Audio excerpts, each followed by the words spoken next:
शान्ताकारं भुजगशयनं पद्मनाभं सुरेशं विश्वाधारं गगनसदृशं मेघवर्णं शुभांगं लक्ष्मीकान्तं कमलनयनं योगभिर्ध्यानगम्यं वन्दे विष्णुभवभयहरं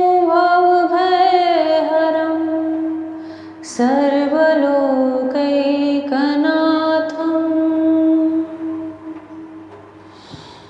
जय श्री कृष्णा मेरी सोल फैमिली। आध्यात्म आपके अपने चैनल पर आप सबका बहुत बहुत स्वागत है। जब हम भक्ति की राह पर चलते हैं, सद्मार्ग की राह पे चलते हैं, भगवान को प्राप्त करने की इच्छा से हम उस राह पे निकलना चाहते हैं, तो हमें अनायास ही बहुत प्रकार के विघ्नों का सामना करना पड़ता है। कितनी बार तो देवता ही भेष बदल कर आते हैं और हमें उस मार्ग से भटकाने के लिए तरह तरह की माया से कि हमारा वह कार्य न पूर्ण हो, और हम समझ नहीं पाते और अपने उस आध्यात्म की मार्ग पर चलते हुए हम वापस लौट आते हैं। जो वृद्ध होते हैं, जिनके पास इन सब चीज़ों का अनुभव होता है, उन्हें ये सब बातें समझ में आ जाती है, परंतु जो नए होते हैं वह नहीं समझ पाते और फिर बहुत आगे जाकर के भी वह वापस लौट आते हैं।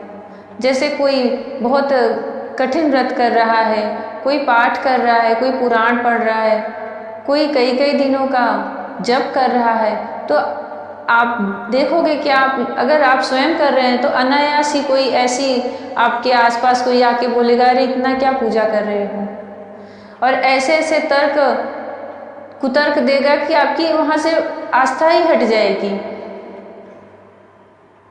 और हर बार यह आपकी श्रद्धा और आपकी आस्था पर निर्भर करता है कि सामने वाला व्यक्ति कौन है जो आपको उस मार्ग से हटा रहा है। जब आप भक्ति के राह में बहुत दृढ़ निश्चय करके, दृढ़ इच्छा से भगवान को प्राप्त करना चाहते हैं, जहाँ आपके अंदर किसी चीज़ की कामना नहीं है, तो जब वहाँ देवता भी आ जाते हैं अपना रूप बदल करके आपको उस मार्ग से हटाने के लिए। कोई नहीं चाहता कि सहज ही भगवान के पद को कोई प्राप्त कर ले, उनसे अधिक कोई सुखी हो जाए। ध्रुव जब वन के लिए निकले, उस समय तो उनके मार्ग में कोई रुकावट नहीं थी, परंतु जब नारद जी को पता चला तो उन्हें रोकने तो नहीं आए थे, परंतु उनके धैर्य की परीक्षा लेना अवश्य चाहते थे कि इतना नन्हा सा बालक भगवान को प्राप्त करने के लिए और इतना बड़ा संकल्प लेके निकला है, तो इसके अंदर दृढ़ता कितनी है। इसलिए नारद जी ध्रुव को तरह तरह की बातों से समझाते हैं, और उनका कहना भी कहीं गलत नहीं था। जब हम ऐसे ही होता है, जो नहीं आगे जा पाता, उसको आपके पास कोई ना कोई ऐसा व्यक्ति आएगा और ऐसी सांसारिक बातों से समझाएगा। ये आपकी अंदर की श्रद्धा भक्ति पे निर्भर करता है कि आप उसके आगे जा पाते हो कि नहीं जा पाते हो। नारद जी ने जो कहा वह भी संसार में जो रहने वाले हैं उनके लिए उचित ही था कि संसार में रहते हुए जो जितना प्राप्त हो जाए उसमें खुश रह के संतोष करके भगवान का भजन करो, भगवान वैसे भी मिल जाते हैं। परंतु जिनके अंदर व्याकुलता आ गई है, जिन्होंने अंदर ही अंदर संकल्प ले लिया कि नहीं, मैं इन सब से कहीं अधिक कठिन और तीव्र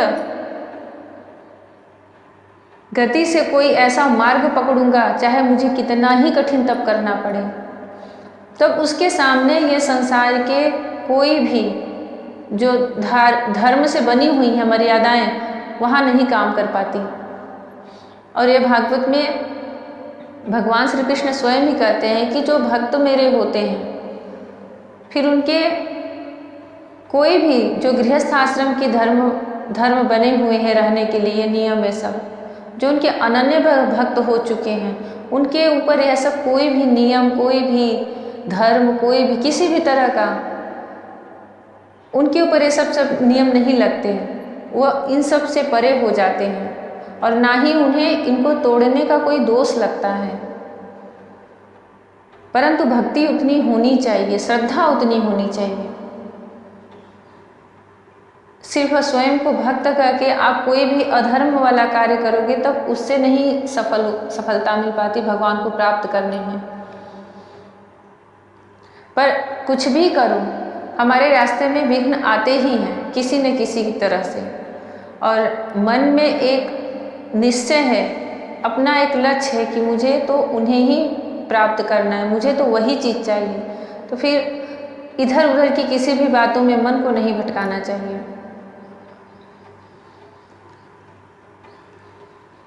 भगवान का दर्शन करने के लिए, भगवान से अपने उस घोर संकल्प को प्राप्त कराने के लिए ध्रुव ने 6 माह के अंदर श्री हरि को प्रकट कर लिया और बहुत ही कठिन, बहुत ही कठोर तप किया,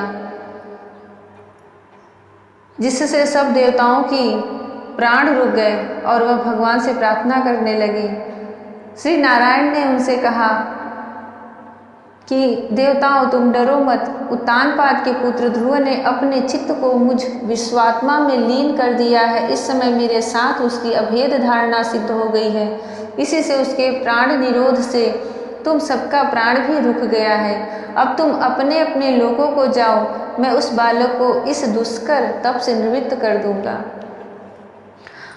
श्रीमद् भागवत महापुराण का 4th स्कंध चल रहा है और इस समय भक्त शिरोमणि ध्रुव की कथा चल रही है कि उन्होंने एक छोटी सी उम्र में भगवान को कैसे रिझा लिया, कैसे प्रसन्न कर लिया।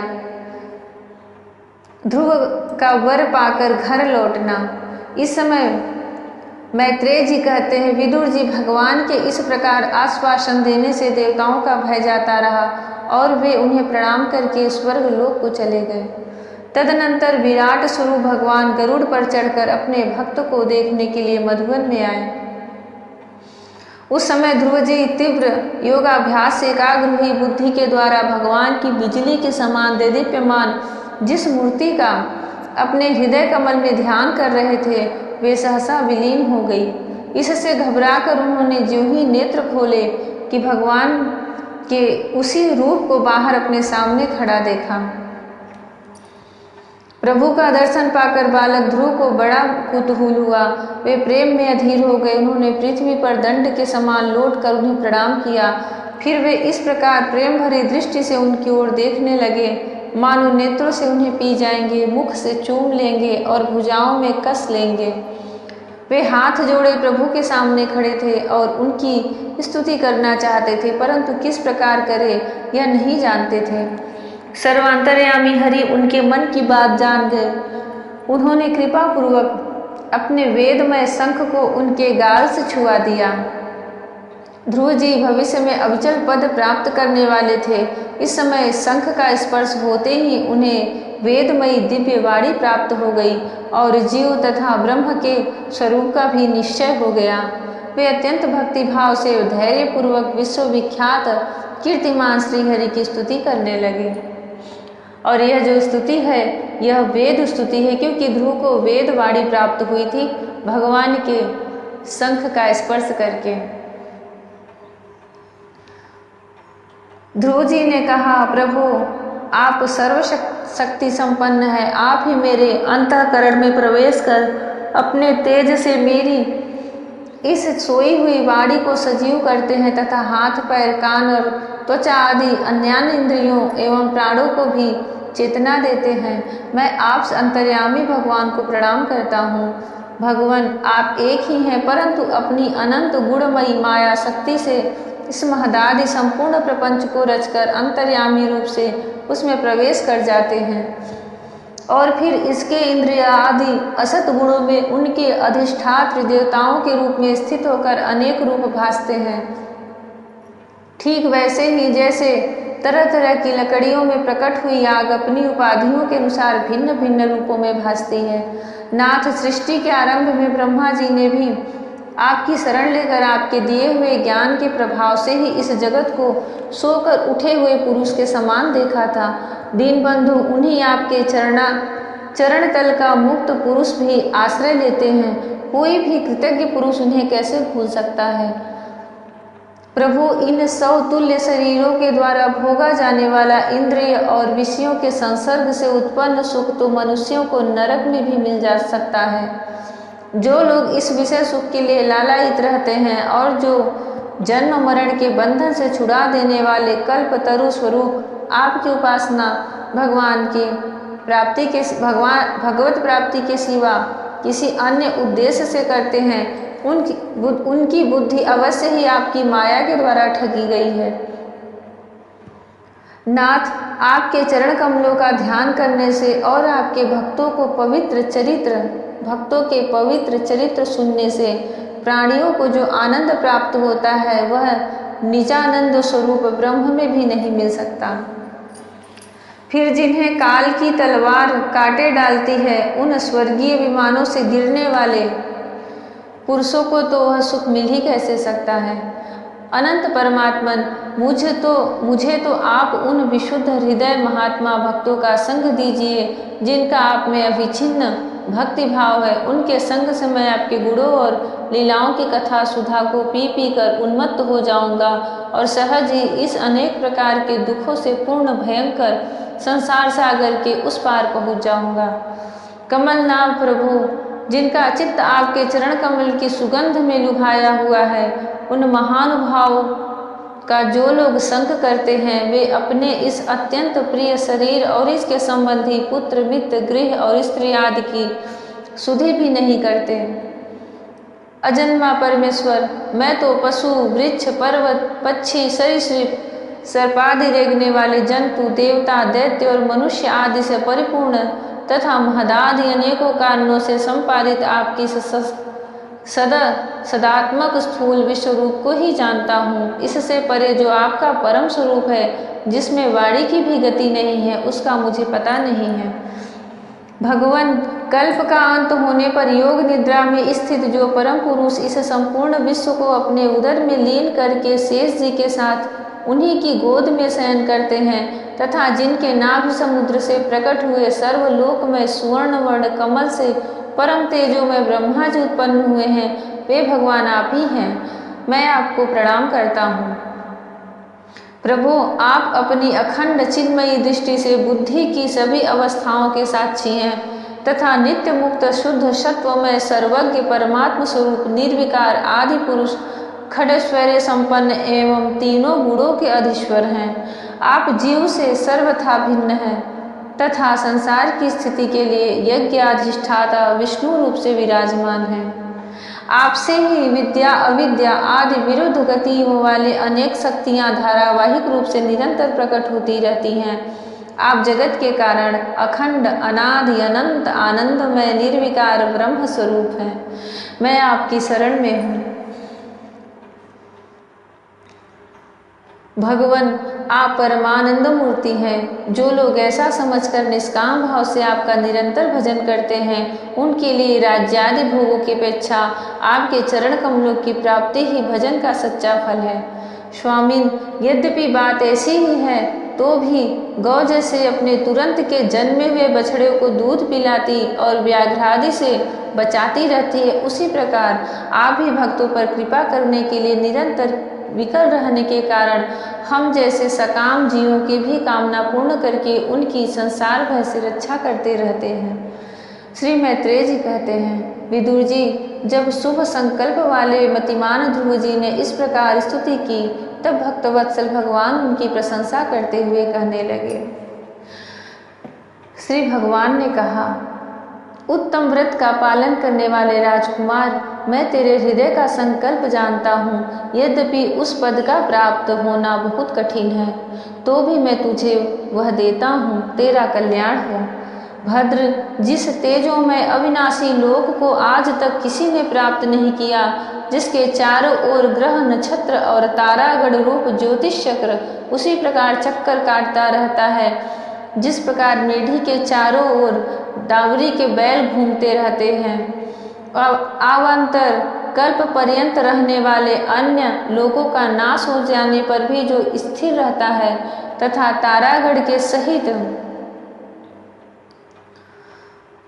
धर्म, अग्नि, कश्यप और शुक्र आदि नक्षत्र एवं सप्तर्षिगण जिनकी प्रदक्षिणा किया करते हैं, वह ध्रुव लोक मैं तुझे देता हूँ। यहाँ भी जब तेरे पिता तुझे राज सिंहासन देकर वन को चले जाएंगे, तब तू 36,000 वर्ष तक धर्म पूर्वक पृथ्वी का पालन करेगा।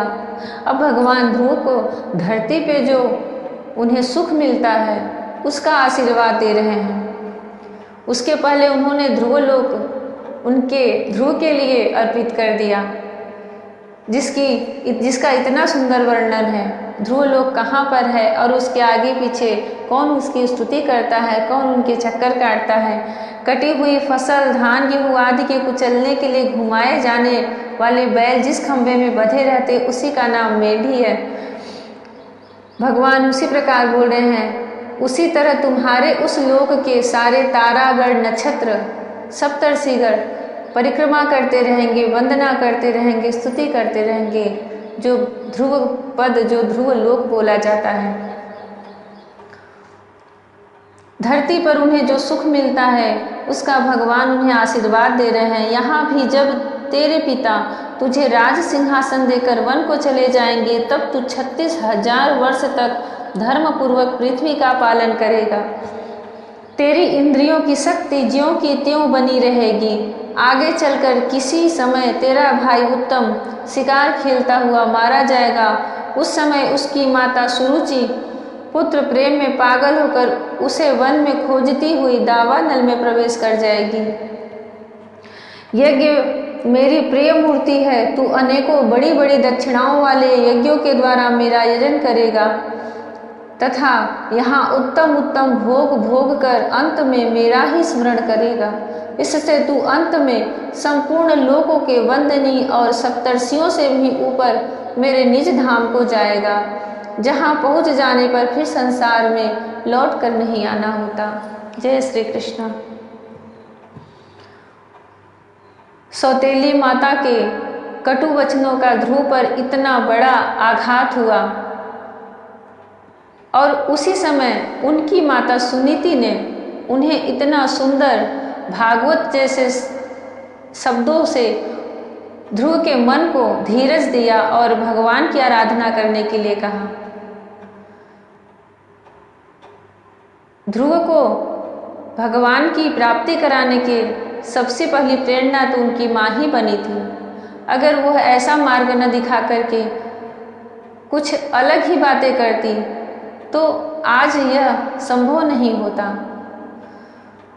इतनी दुख और इतनी पीड़ा में भी उन्होंने अपने हृदय को संभाला और अपने पुत्र को वह उत्तम बात कही जो विपरीत परिस्थितियों में, अपने प्रतिकूल परिस्थितियों में, जब हम संसार में जीवन जीते हैं तो सुख दुख तो चलते ही रहते हैं, परंतु हमारे मन में, हमारी वाणी में, हमारे विचार में हम ऐसे ही भगवान के प्रति, धर्म के प्रति आचरण हो, ना कि अधीर होकर के कुछ गलत उल्टी सीधी काम, उल्टी सीधी बातें करने लगे।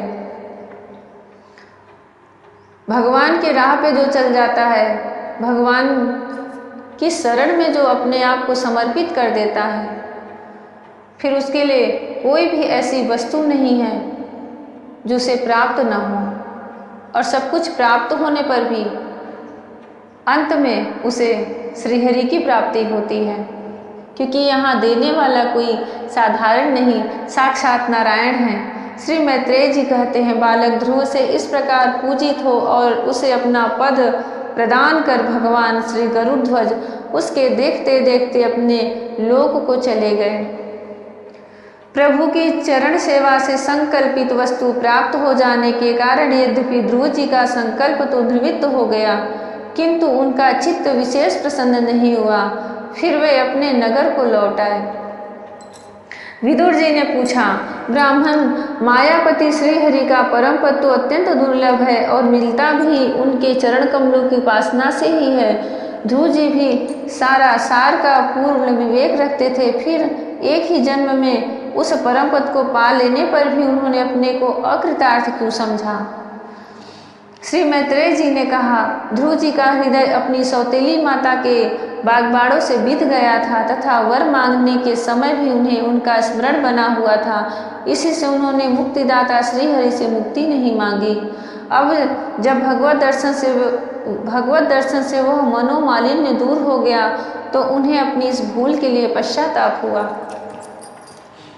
ध्रुव जी मन ही मन कहने लगे, अहो सनकादि ऊर्ध्वरेता नैष्ठिक ब्रह्मचारी सिद्ध भी जिन्हें समाधि द्वारा अनेकों जन्मों में प्राप्त कर पाते हैं, उन भगवत चरणों की छाया को मैंने 6 महीने में ही पा लिया, किंतु चित्त में दूसरी वासना के रहने के कारण मैं फिर उनसे दूर हो गया। अहो मुझ मंद भागी की मूर्खता तो देखो, मैंने संसार पास को काटने वाले प्रभु के पाद पद्मों में पहुंचकर भी उनसे नाशवान वस्तु की ही याचना की।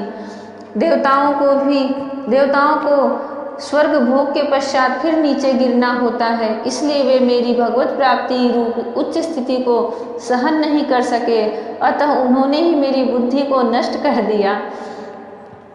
अब ध्रुव को समझ में आ रहा है कि मैं माता के वचनों से इतना ज़्यादा बिंध गया था कि भगवान के सामने आ जाने पर भी, मेरे वरदान मांगने पर भी मेरे अंतःकरण में वह विचार बना हुआ था और मुझसे ऐसे कैसे हो गया, मुझसे इतनी बड़ी भूल कैसे हो गई। जिस भगवान की एक छवि देखने के लिए सब हजारों वर्ष तपस्या करते, उन्हें मैंने सिर्फ 6 महीने में प्राप्त कर लिया। अब वह देवताओं के लिए बोल रहे हैं कि देवताओं को स्वर्ग भोग के पश्चात नीचे गिरना होता है, इसलिए वे मेरी भगवत प्राप्ति रूप उच्च स्थिति को सहन नहीं कर सके। अभी मैंने थोड़ी देर पहले यही बोला कि आपकी आस्था जितनी अधिक तीव्र रहेगी, विघ्न डालने वाले भी उतने ही बड़े बड़े आते हैं। देवता भी भेष बदल करके मन को, बुद्धि को बदल देते हैं। वे मेरी भगवत प्राप्ति रूप उच्च स्थिति को सहन नहीं कर सके, अतः उन्होंने ही मेरी बुद्धि को नष्ट कर दिया। तभी तो मुझ दुष्ट ने नारद जी की यथार्थ बात भी स्वीकार नहीं की। तथापि यद्यपि संसार में आत्मा के सिवा दूसरा कोई भी नहीं है, तथापि सोया हुआ मनुष्य जैसे स्वप्न में अपने ही कल्पना किए हुए व्याघ्रादि से डरता है, उसी प्रकार मैंने भी भगवान की माया से मोहित होकर भाई को ही शत्रु मान लिया और व्यर्थ ही द्वेष रूप हार्दिक रोग से जलने लगा। जिन्हें प्रसन्न करना अत्यंत कठिन है, उन्हीं विश्वात्मा श्रीहरि को तपस्या द्वारा प्रसन्न करके मैंने जो कुछ मांगा है वह सब व्यर्थ है। ठीक उसी तरह जैसे गतायु पुरुष के लिए चिकित्सा व्यर्थ होती है। ओह मैं बड़ा भाग्यहीन हूँ। संसार बंधन का नाश करने वाले प्रभु से मैंने संसार ही मांगा।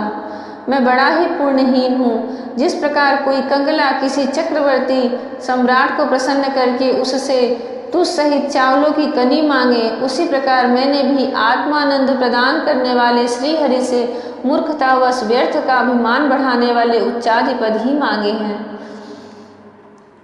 उच्च पदादि ही मांगे हैं। श्री मैत्रेय जी कहते हैं, तात तुम्हारी तरह जो लोग श्री मुकुंद पादारविंद मकरंद के ही मधुकर हैं, जो निरंतर प्रभु की चरण रज का ही सेवन करते हैं और जिनका मन अपने आप आई हुई सभी परिस्थितियों में संतुष्ट रहता है, वे भगवान से उनकी सेवा के सिवा अपने लिए और कोई भी पदार्थ नहीं मांगते।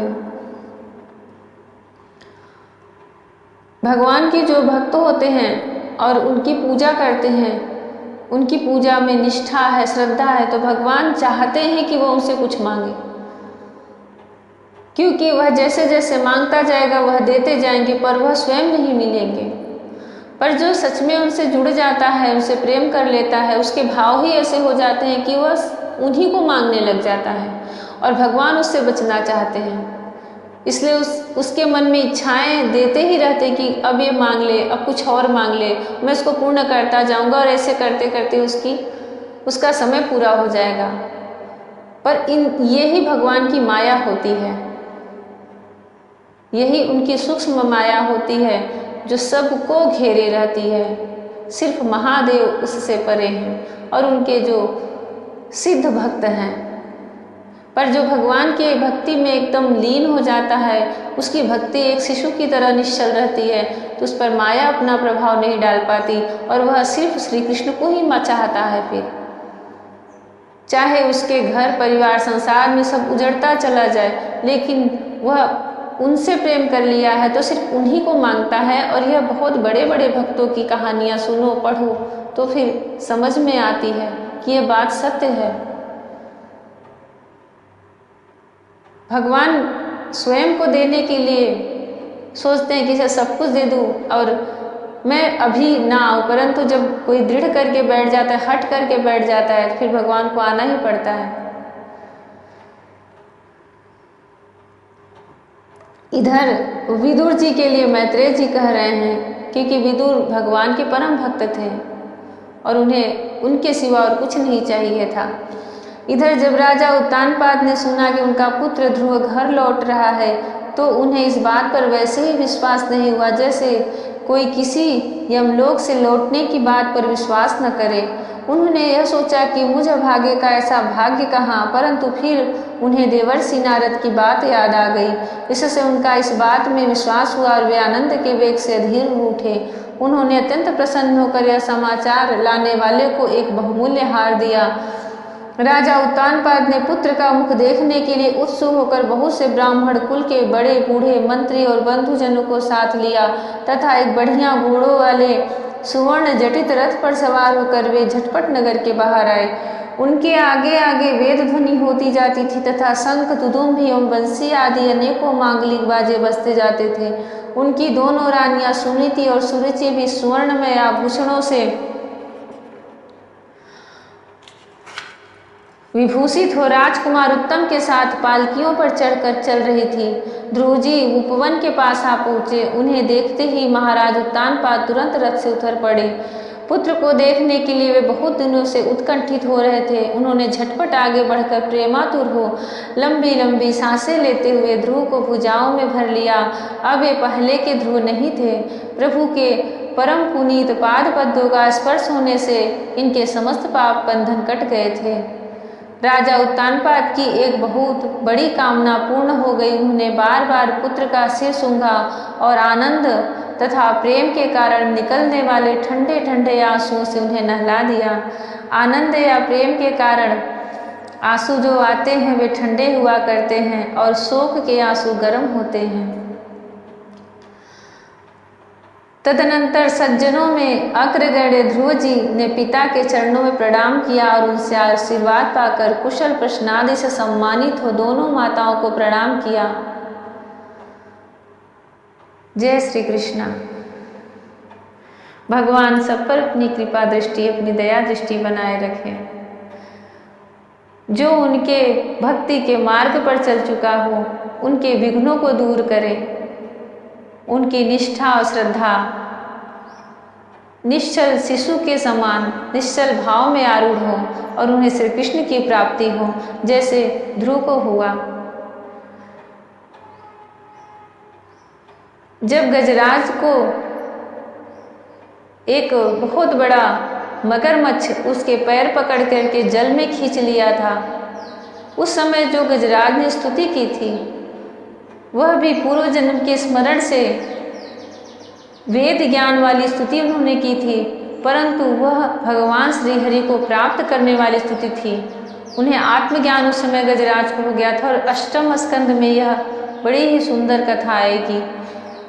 वह स्तुति इतनी पूर्ण और इतनी प्रभावशाली मानी जाती है कि गजराज मोक्ष करके, क्योंकि गजराज को उस मुक्ति के बाद भगवान ने जब उस स्तुति के बाद जब भगवान ने उसे बचाया तो गजराज मोक्ष करके वह स्तुति अलग से पढ़ने के लिए कही जाती है भागवत में। इसीलिए मैं बोलती हूँ कि जब इसमें स्तुति आती है तो उसको आप लोग मन को एकाग्र करके उस भाव में सुने, जैसे हम स्वयं वहाँ पे खड़े हों और हमारे सामने हमारे इष्ट हैं, हमारे प्रभु हैं, और हम उनकी वंदना करें, क्योंकि हमारे पास ऐसे दुर्लभ शब्द नहीं होते। जैसे ध्रुव खड़े रह गए, ऐसे प्रहलाद, जब नरसिंह भगवान आए तो प्रहलाद खड़े रह गए। किसी की भी मति ऐसी नहीं है जो तुरंत उनकी स्तुति कर सके। फिर उन्हें उस समय भगवान के स्पर्श से वह बुद्धि, वह ज्ञान प्राप्त होता है। इसलिए जब हमारे सामने ऐसे पुराणों में की हुई स्तुतियाँ, जब जिस स्तुति से भगवान प्रकट हो चुके हैं, आप उनको भी, सिर्फ उस स्तुति को भी अगर प्रतिदिन पढ़ो तो भी भगवान को उतनी ही प्रसन्नता मिलती है। सुबह के समय ब्रह्म मुहूर्त में उठ के पढ़ो, रात्र में सोने से पहले पढ़ो।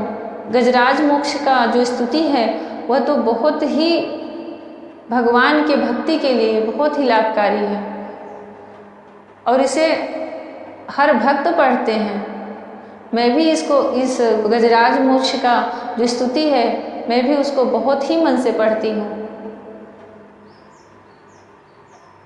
जब भी ऐसे प्रसंग आते, एक तो होती है कि कथा चल रही है भगवान की, परंतु जब स्तुतियाँ आती हैं तो वे वेद स्तुति होती है, और भगवान की कृपा से उनके अंतःकरण में प्रकट हुई रहती है। इसलिए उनको बार बार पढ़ना चाहिए, सुनना चाहिए। और अगर आपके अंदर खुद कोई परेशानी है, कोई समस्या, आप उसको पढ़ो तो वह एक प्रकार का आप जप कर रहे हो भगवान को प्रसन्न करने के लिए, उनको प्राप्त करने के लिए।